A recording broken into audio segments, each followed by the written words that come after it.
Welcome to the True Talk Cafe podcast. Thank you so much for joining us. We're so excited you're here. Our podcast will tackle a myriad of topics, ranging from relationships to personal development and everything in between.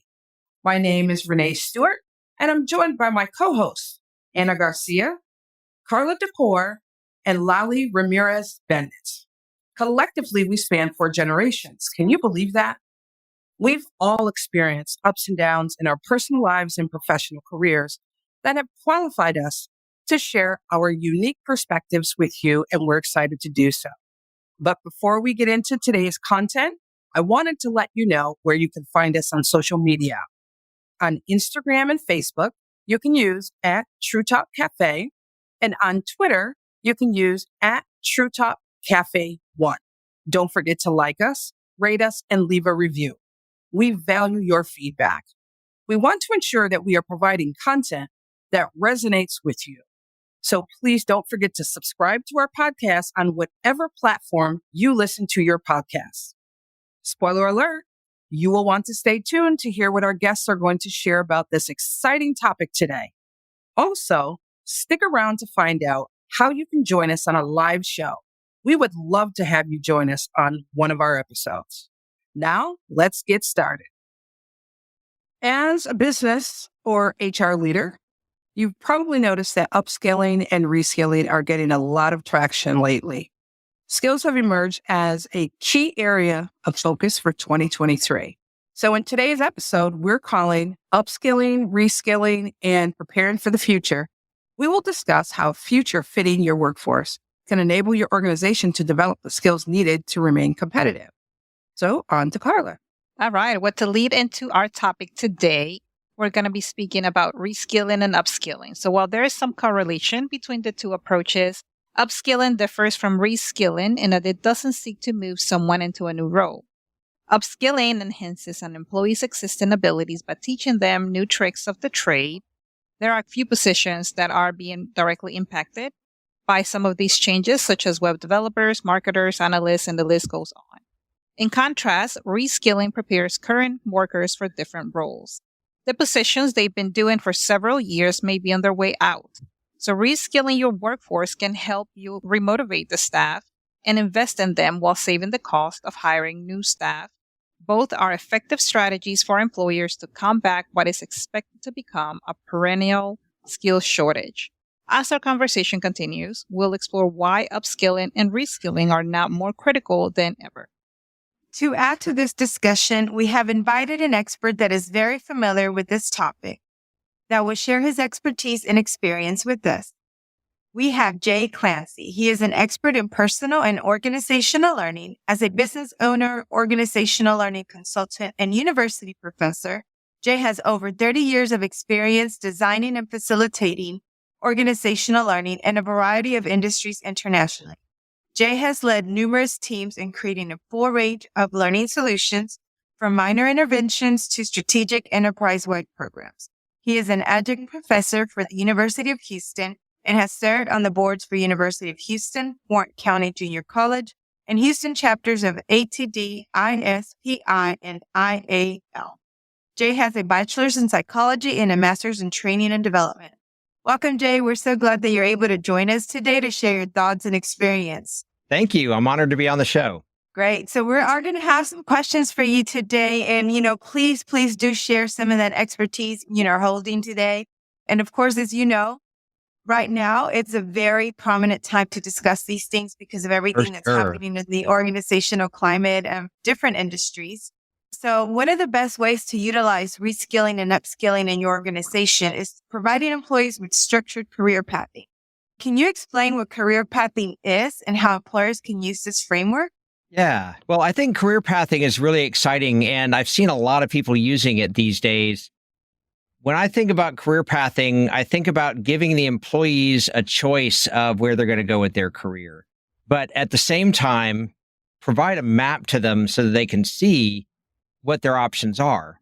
So imagine you get hired into a company and they put you into a job, and then you just do your job and you kind of stay there. And you might ask around for where I can go from that. And maybe you run into a mentor or something that helps you out. But otherwise, most employees that I've talked to really don't know where to go. Well, career pathing is the company being deliberate about helping to set out those pathways for their employees. A, they can see what they can do in their career to progress. And B, even make some choices themselves on where they want to go with their own career. I'm not sure how detailed you want me to get into that, but we can, we can, of course, go on and on.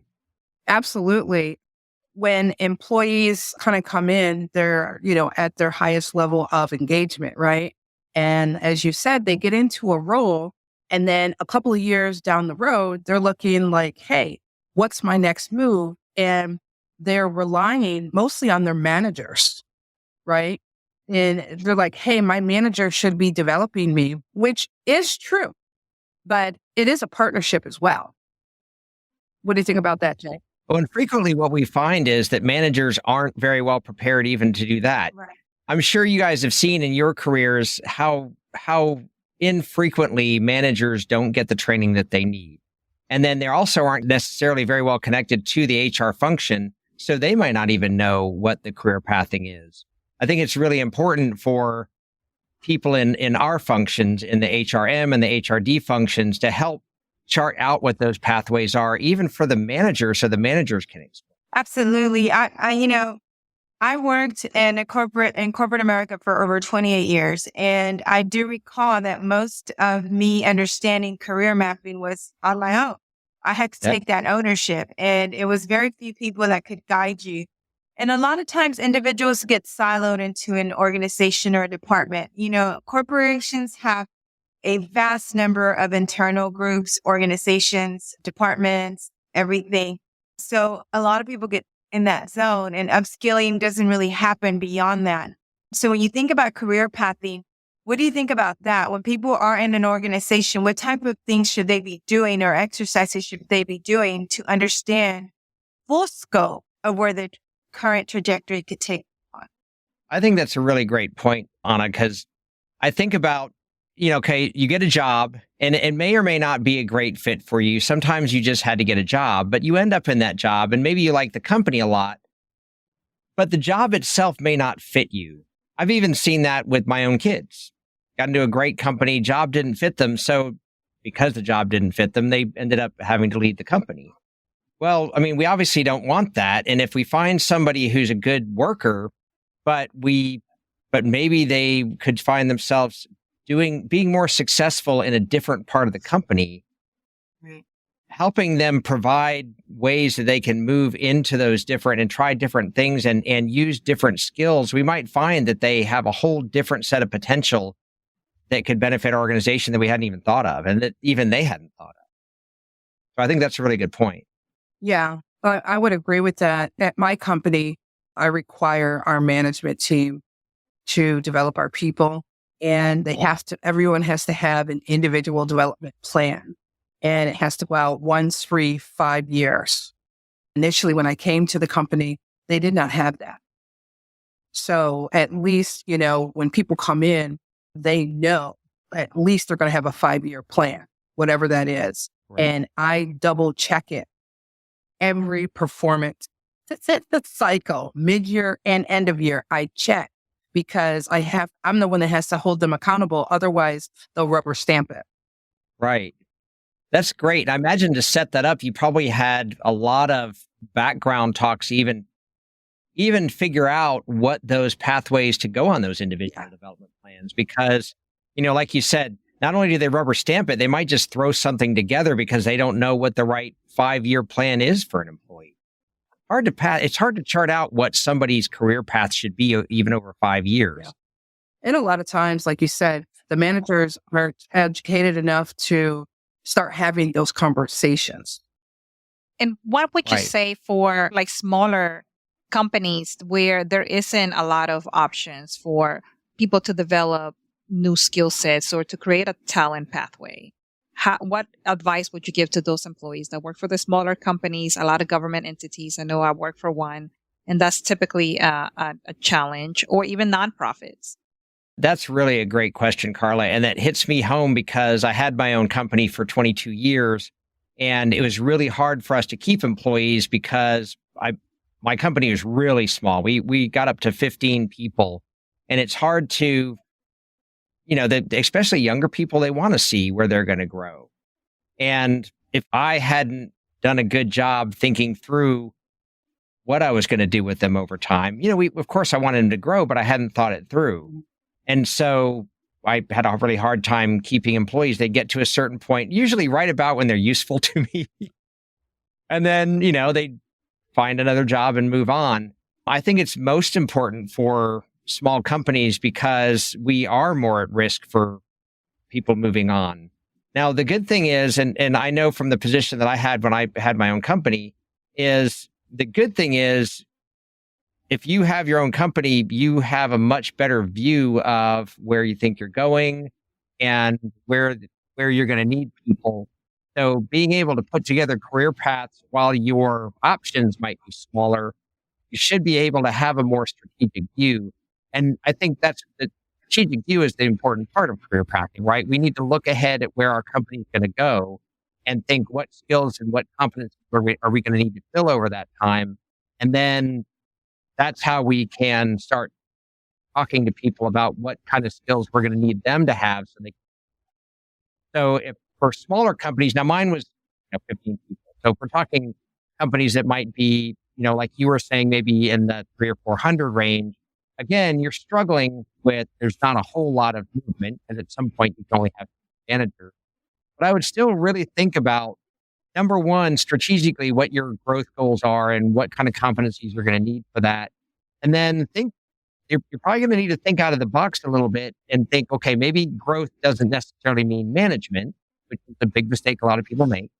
But maybe there's also some technical growth that we can give people, maybe projects. Innovation is really key. So giving them projects where they can start figuring, where our company should go and what kind of skills we need in the future.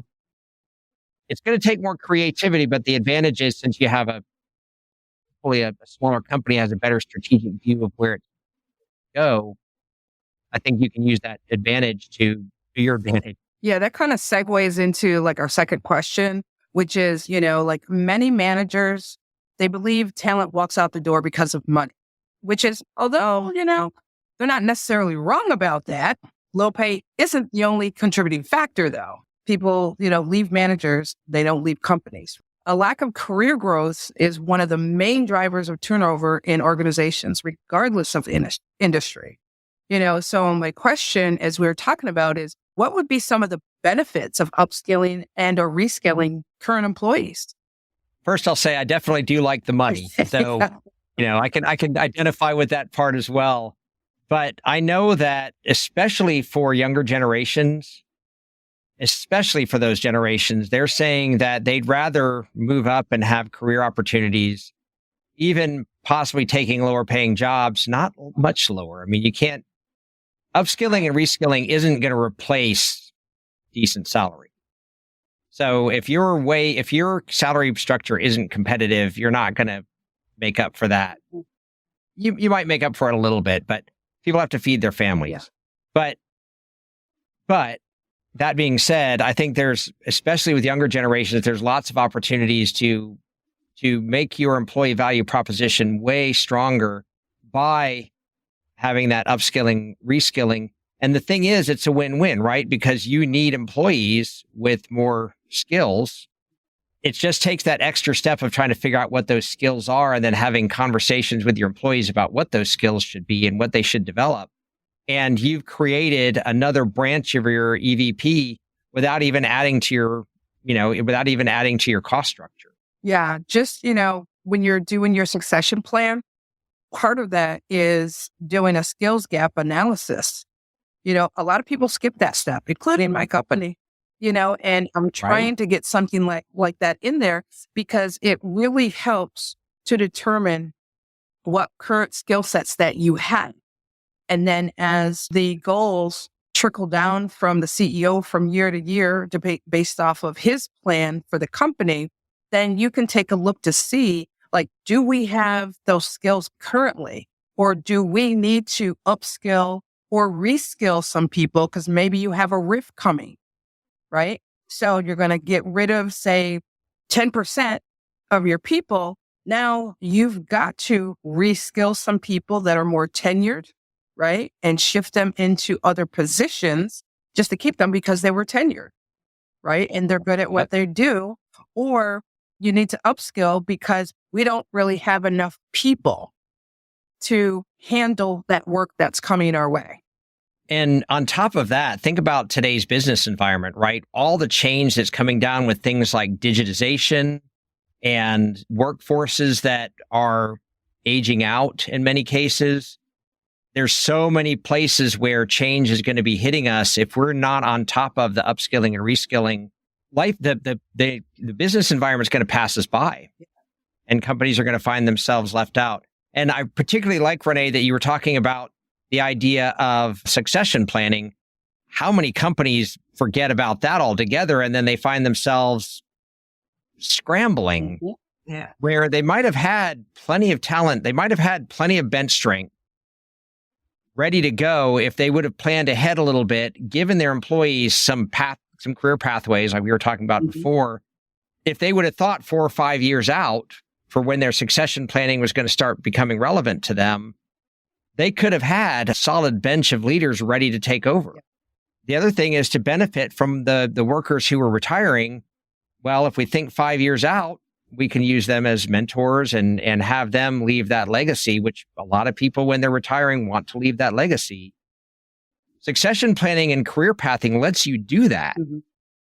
And the thing is, it's not even that expensive. I mean, yes, it takes time, but even going back to Carla's question earlier about smaller companies, I mean, small companies, the advantage is you should know what your bench strength is.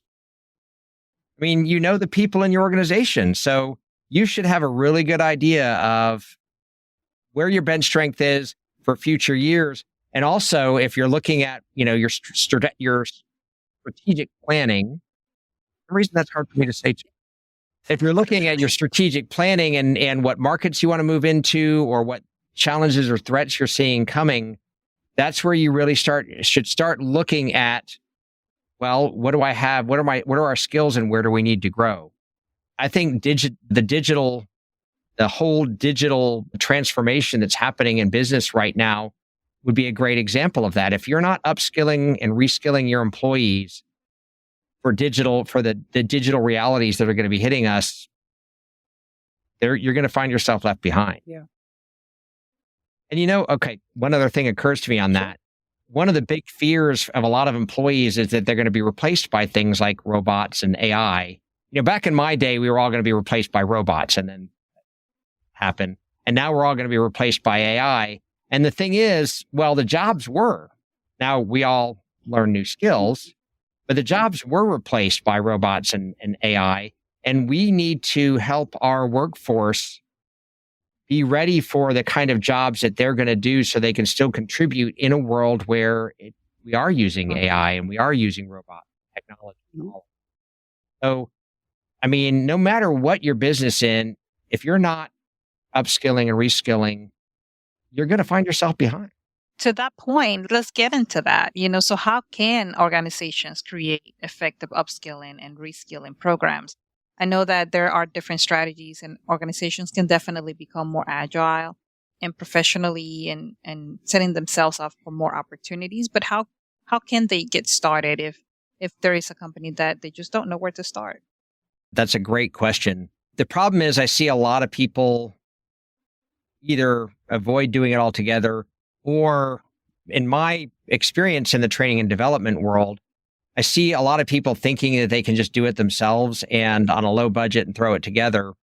And it usually ends up being, I'd hate to say it, but like a waste of money, right? They spend money on something that just doesn't work. And then as a consultant, by the time I get pulled in, they've already kind of done all the damage. So I think we all know that. And that's why we have HRM and HRD, right? We're here to help them with that. I think the starting place is to think about things like strategy. You have to have a really good idea of where your company is, what the environment you're playing in, what kind of things, like a SWOT analysis, what kind of strengths, weaknesses, opportunities, threats, what kind of things are going to be hitting you, where you think you're going to want to go, what your products are, what your competitors are, new product areas you're going to go into. And then the next thing you need to start thinking about is competencies. And competencies is one of those words that kind of scares people because I've seen people way overdo competency. I've seen them thousands and thousands of competencies. Like, who's going to manage that? Nobody. So to think about what your competencies are reasonably. And when you're thinking about competencies, it's not just the job description. It's not just the technical competencies. It's not just the task list that you do every day. We've got to be thinking broadly about what's going to make people successful and what's going to make the company successful.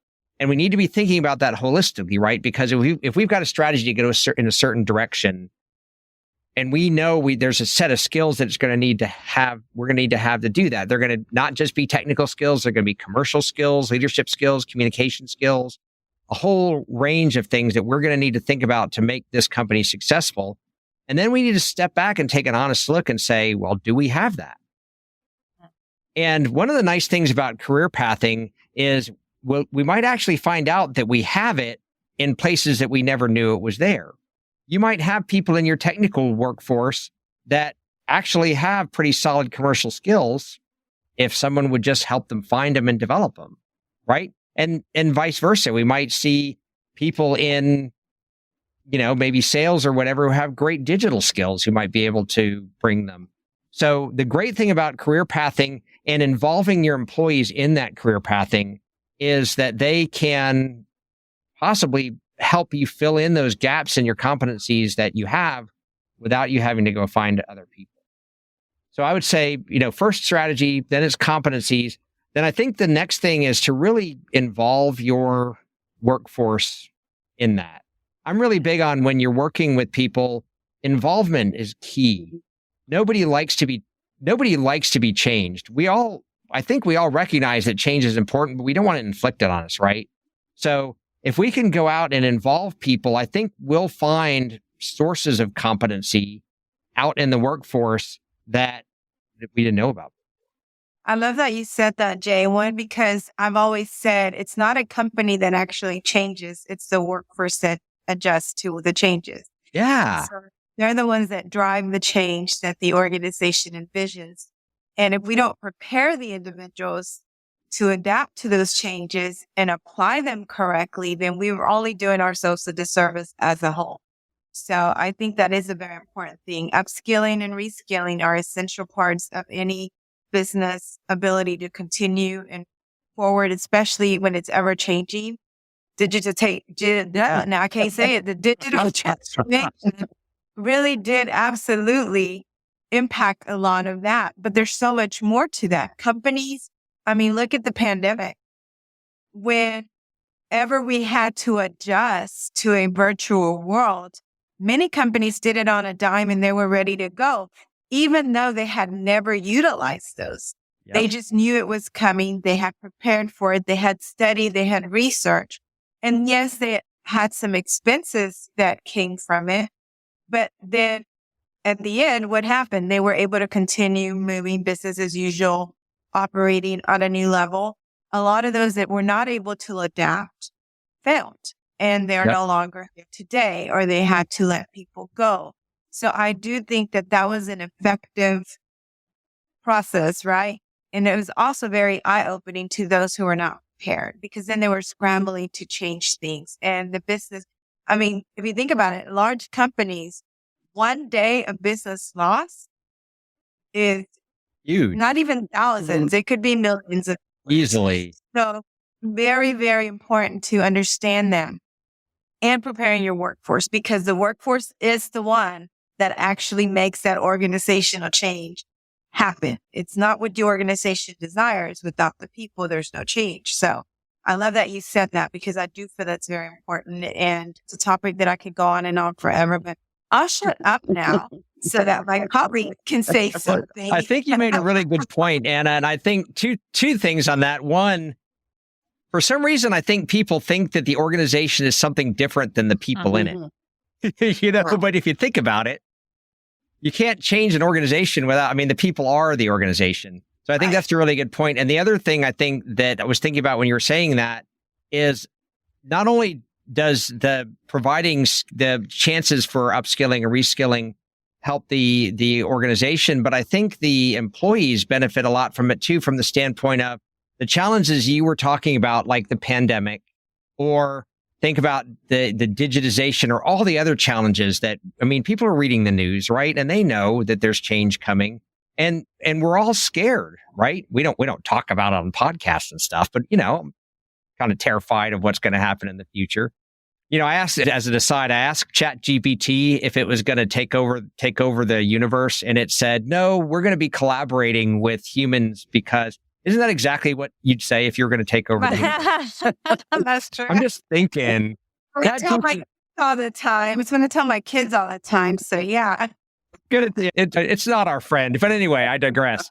But, people are reading the news and we're all afraid of what's going to happen in the future. Providing your employees opportunities to grow into the new roles and giving them guidance for how that's going to fit into new business models is going to help them feel like they have more control. It's going to empower them to feel like they have some control in this crazy new environment that we're in. Yeah, So I think that it's a win-win. absolutely. And, employees need to, we were talking about it earlier before we came on, where employees need to understand that their education goes with them. If I'm always a proponent of, if there's free training, take it. You may not be Yes. using that information now, but you can take that with you, if you go somewhere else, or if a job comes up later, you already have the education, and sometimes some employees, they take the posture of, well, I'm not doing that training unless they pay me. But it's like, you're going to be Right. the one that's going to be, part of the risk, reduction Yeah. in force. It's an interesting debate, especially, in there's been a lot of talk, especially in the last few years during COVID and such, about the employer-employee relationship and who owes who what and things like that. And, of course, one of the big things we always talk about is whose responsibility is it to learn. And you hear a lot of that from employees, that the employer should pay. It's an interesting, I'm not going to venture what the right answer is. I'm a big believer that I have to take responsibility for my own learning. Mhm. I can kind of see their point, but it's tricky. And I would say, if any students are out there listening, or any employees, I mean, man, take advantage of all the learning they'll give you, whether you're paid or not, because one, you're going to be a bigger bonus to your organization. And plus, it gives you visibility if you're in all those trainings. Yeah. And do it on your own time. Do it for free. And if you do have to leave, those skills go with you, like you said, Renee. Yeah. We're all about creating value for yourself, because those are the employees that are retained in those tough times.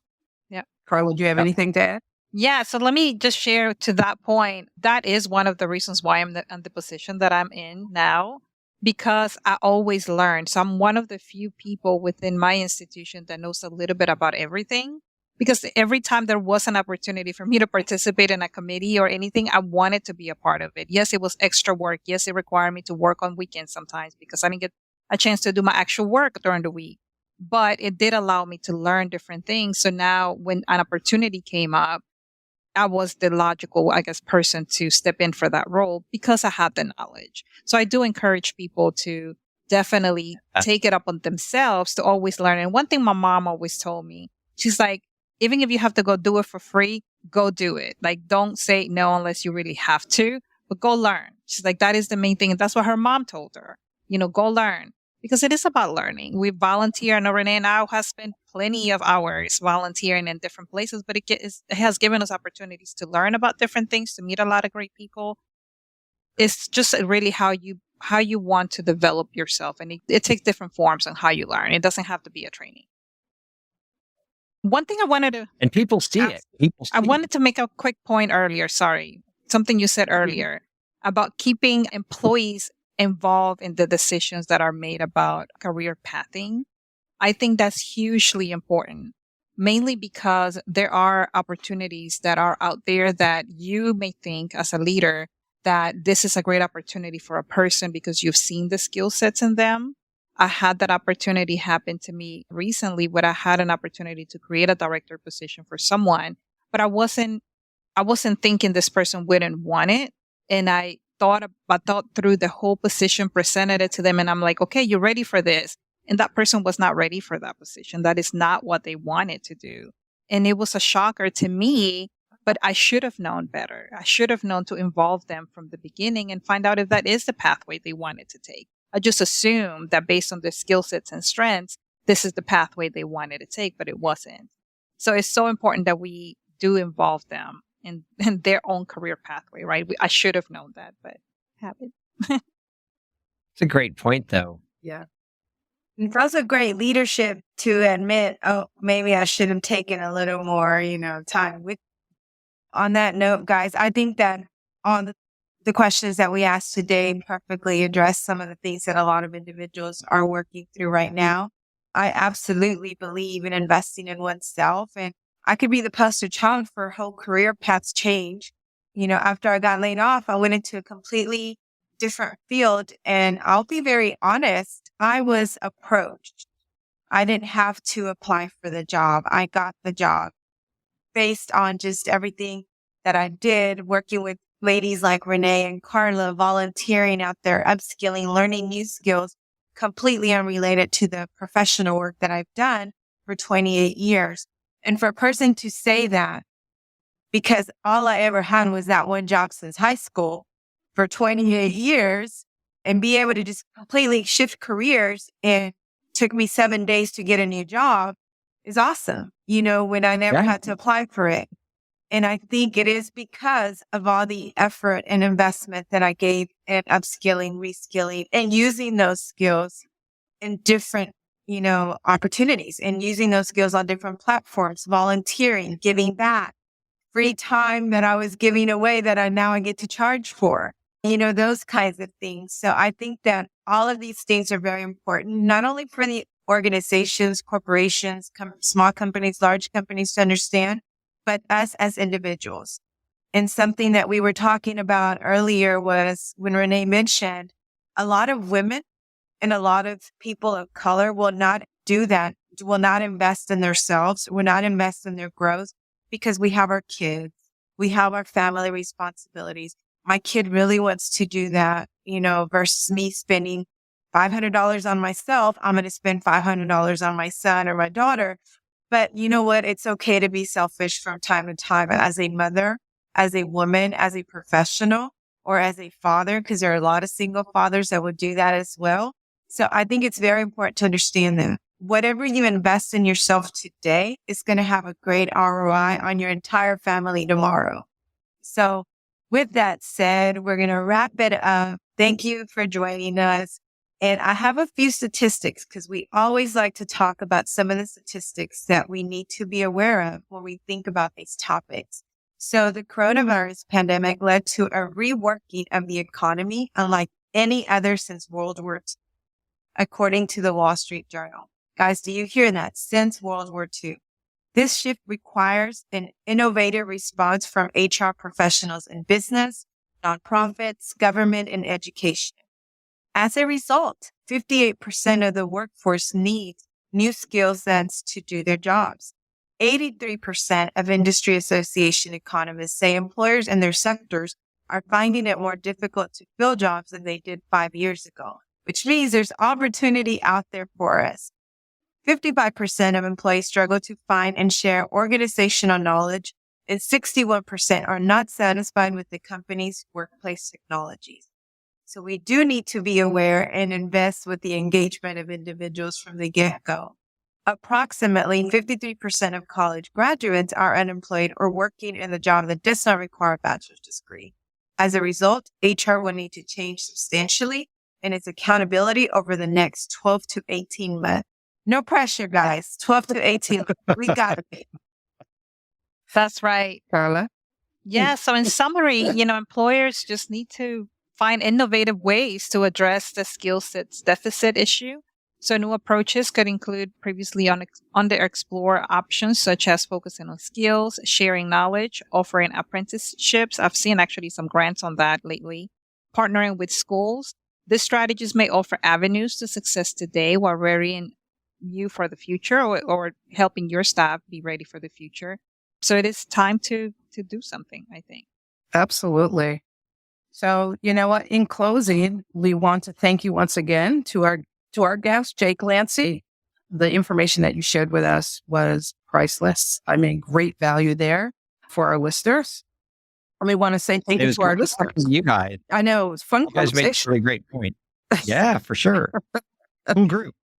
Absolutely. Just want to kind of button this thing up with just talking about skill building. It's always been important, but recent events are raising the stakes. We're now in what's often called the fourth industrial revolution. We can all probably say, yeah, AI has done that. So at a time which advances in AI and automation are revolutionizing the way we work, AI upskilling builds future-ready businesses and employees. Furthermore, almost every business will in the future become an AI business in some way. So, that's that future fitting right there. I'm looking at it from an HR perspective. We're trying to come up with policies around AI because that's going to be an issue for us.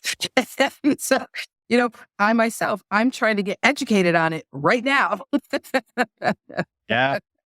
I'm worried about my students turning in papers written by ChatGPT, but I'm wondering if maybe I write my tests in ChatGPT and then we just, Yeah, it's an option. None of us even have to show up to class. That's right. I mean, I'm doing a proposal for a coaching program and I got it right out of ChatGPT right there. Yeah. I mean, it's saving me a lot of time as, one man show, as far as HR. So with that said, we hope you learned something new and or came away with something of value on this topic. You can follow our guest, Jay Clancy, Jay, you're on LinkedIn, correct? Yep. So they can find you at Jay Clancy. Yep. Okay. Are you on any other social media platforms? Yes, I'm also on Instagram and YouTube. Okay. And it's at Jay Clancy with some stuff behind it. I'm not. Okay. We'll make sure that we put it in the show notes so that they can connect with you.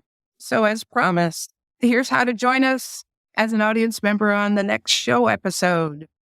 We hope you're just as excited as we are. Go to our True Talk Cafe Facebook page and send us a request, to attend season 2, episode 8 as an audience member. Be sure to use the hashtag TTCS2EP8. Again, that's TTC, S as in Sam, 2EP as in Paul, 8. We will respond to your requests with our podcast website link, where you'll need to enter your preferred email address for us to send the audience link to. We'll also send all audience members a reminder the day before the show recording. It's going to be so much fun to have you join us live. As always, we welcome your feedback, so please let us know your thoughts about today's show. Leave a comment or review. We will respond to all comments, so please be nice. We'd love to hear your thoughts about today's topic. Please do not forget to like and rate the episode. We appreciate you tuning into our podcast, and we hope you join the TTC Crew Facebook page. Again, you can find us on Instagram and Facebook using @TrueTalkCafe, and on Twitter, you use @TrueTalkCafe1. Please use the hashtag TTC Talks or True Talk Tuesdays. Recommendations for discussion topics are always welcome. We want to ensure we are providing content that is of value to you. Don't forget to hit the subscribe button. Thanks for listening, and we hope you join us on our next podcast episode. It's sure to be an engaging conversation. Talk soon. Bye, everybody. Bye.